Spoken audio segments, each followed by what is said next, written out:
All right, recording is rolling. Welcome to Tuesday, September 26th. I got the starter question for you guys, Atwood, so do a quick review on that. Two questions.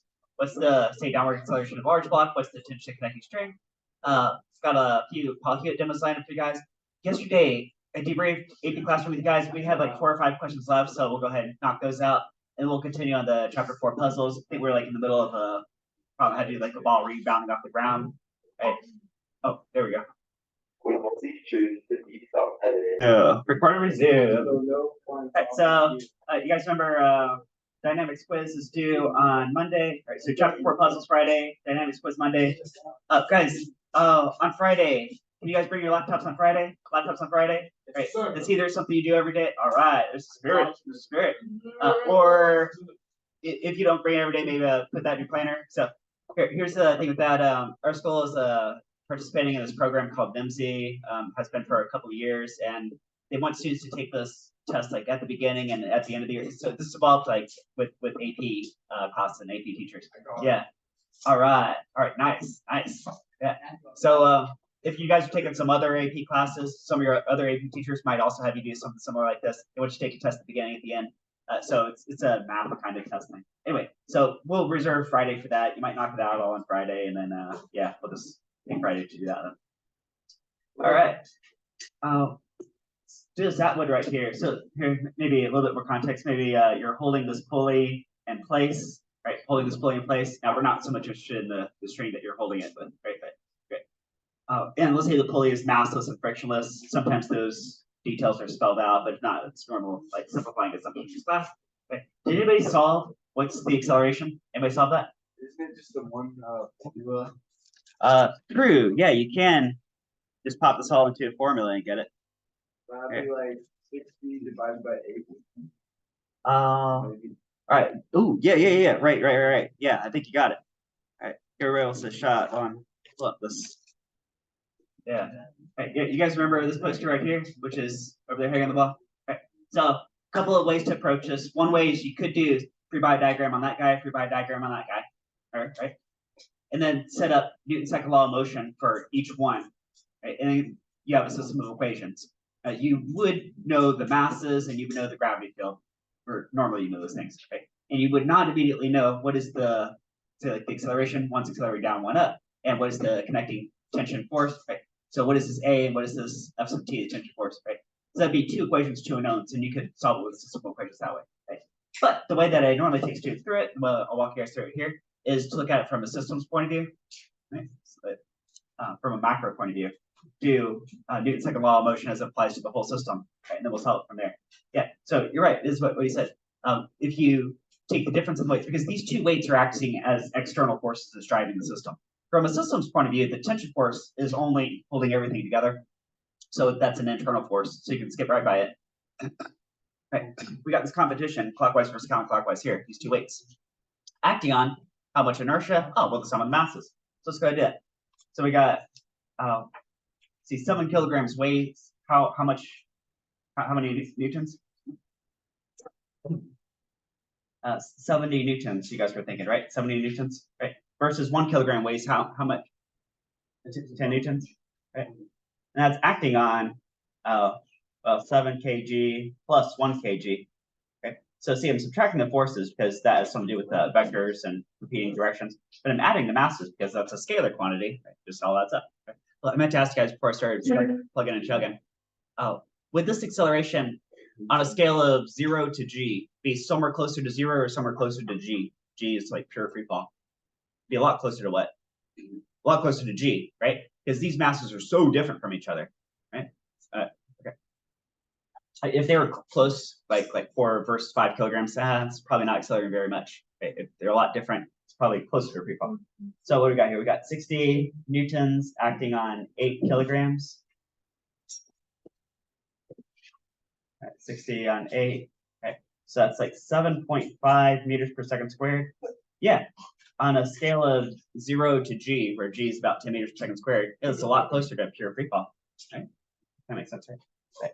Now, this is the large block downward or the small block upward, right? Because they've got opposite directions, right? But like, as a whole, something to do with that. Right? At the follow-up question, what's the tension in the connecting string? Right? Well, if you look back at this poster version, the tension is like the Goldilocks force. It has to be larger than the small weight, but smaller than the large weight, so that each has a net force driving it in the correct direction. Right? So I bet this tension is going to be somewhere between 10 and 70 newtons, somewhere between those two. Right? Actually, think about it kind of deeply. It would kind of max out at 20 newtons, because 20 newtons would make this one accelerate up at the full rate of gravity, which it isn't even quite doing. So I bet it's actually less than 20 newtons. But let's find out for sure. I could pick either one, set up the free body diagram, and solve for it. I'd like to do both, but we got limited time, so maybe I'll just pick one. Let's say I pick the 1 kilogram guy. Okay? So let's do F net on the 1 kilogram guy equals mass of the 1 kilogram guy times acceleration. Okay. The net force is, well, it's a difference of two forces. We got the tension pulling up, which we're solving for, minus the weight down. And the weight was, of course, 10 newtons. Right? So that's all I did there, right? I said the net force is the difference between these two. Tension up, 10 newtons down for the 1 kilogram guy. That's acting on 1 kilogram at 7.5 meters per second squared. Right? Okay, so there must be a net force of 7.5 newtons, right? Is that kilogram meter per second squared? Right? If you add 10 over, I'm getting the tension force is 17.5 newtons. Bam. Right? I could have done the analysis from the point of view of the large block that was accelerating down. You'd still get the same tension because there's only one tension in that string.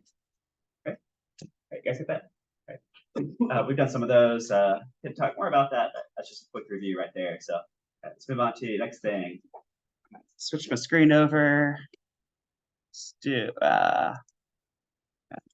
get these queued up. I was showing my honors class on Paul Hewitt's yesterday, so I want to play these for you too. Let me get them over on this screen. Let's try this again. Okay, share screen, that screen. There we go. Okay. Oh, also, I've noticed myself and some students have told me too that I think there's some kind of copyright protection program on the Zoom. Like whenever I do a Zoom and I play a video, it doesn't actually play the audio from the video. It's like, right. But you guys do have all these in a folder, like from the first week materials, that they're all there on Google Classroom, right? Anyway, so let's get do this tablecloth trick. I'll just come and narrate part of this, right? Oh, look, he's got all these dishes. Says, here's what I want you to do when you're invited to someone else's house for the weekend. What have you been learning at the university? I'll tell you what I've been learning at the university. You believe in the first law of motion, law of inertia?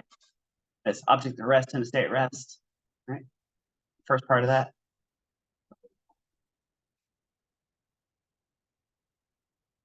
Bam. There you go, just like that. All right. All right. Next one's a little longer. I'm going to skip through this a little bit. So he's got this big old weight, right? Connected a couple of strings, string up, string down, right? Now, if he pulls really slowly, pull, which string's going to break first? Top or bottom? What do you guys think?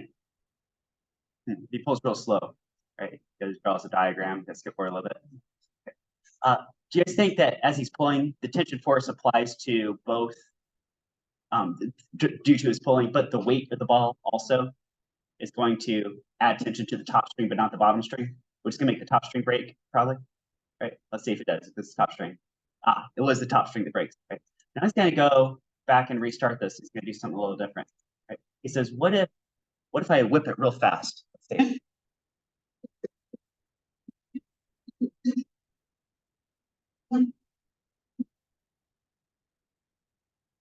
All right, this goes real fast, right? You guys ready for this? Right. Now that was due to the weight of the ball, right? The weight is adding to the tension. Tension's a kind of force, weight's a kind of force. All right, so, right. But watch this. He's gonna whip it real fast. What do you think is gonna happen when he whips it real fast? Ooh, all right, now the bottom string breaks, right? Because what property of this ball right here, what property allows that to happen? Inertia, right? Not the weight of the ball, but the inertia of the ball, right? Right. He does one more thing. He goes and puts some elastic.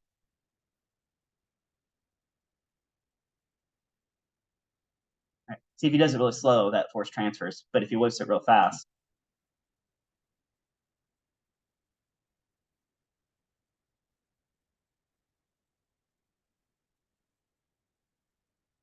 All right. This next one's pretty long. It's a good story. I'm going to kind of skip through this. He explains why does everything fall at the same rate, right? Same gravitational rate. Right? So this is like a physics one type perspective. Obviously, we're all in a physics one class. There's like a graduate level explanation that has to do with like theory of relativity. It's a different explanation, right? But we're going to do the physics one explanation. And you guys already know what it is. It's that larger objects might be heavier, have a greater gravitational force on them, right? But they also have larger mass, which is more inertia, right? And the fact that those two effects cancel out, go to Newton's second law of motion, right? Net force on mass, right? Weight on mass, right? So everything's gonna free fall at the same rate. Right? So yeah, he has a long story that's it's pretty good, but let's skip past that one. All right. Did I talk to you guys about pressure? Pressure, like pounds per square inch in pascals, sort of thing? Did we do that? Yeah, I think so at some point. Okay. So this one's related to that. Who's ever been on a bed of nails? Bed of nails. Anybody been on bed of nails? Right. Yeah, I think they got one over Orlando type, right? Right. So, a lot of nails going on there. Hey, if you had to lie on a bed of nails and you got to choose, would you rather lie on 1,000 nails or 2 nails? What sounds better? Let's go with 1,000, right? Right. Now, what's actually physically changing there? Like your weight doesn't change. Downforce overall doesn't change. The pressure, right? Right. So it's how much force, how much weight is distributed over each individual nail. Right? And if you're on, say, 1,000 nails, then your weight per like nail head is smaller, right? So you might actually be right. So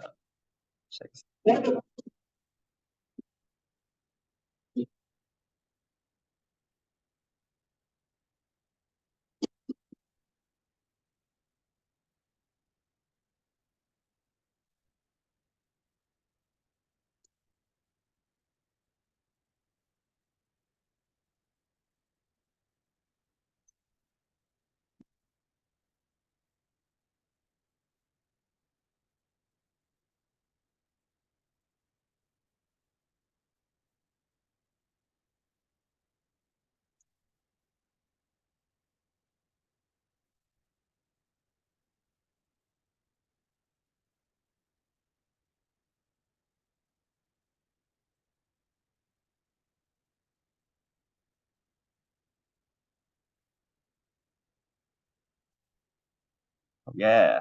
All right. And this last one is Newton's third law of motion. Right? So saying what you have the string, right, and you're like two people are playing tug of war on the string, right? Let's connect some spring scales and see what this looks like with the spring scales. And what you'll notice is that like no matter how hard either of them is pulling, right, the spring scale readings are always the same because they're reflecting the tension in the string. Right? There's only one tension in that string, right? So it's sort of a way of demonstrating Newton's third law of motion, right? So he pulls one way, she pulls back the other way. Right? Yeah, so those force readings are always the same. Right? All right. Well, I got my screen flipped over. Let's see, where is, there we go.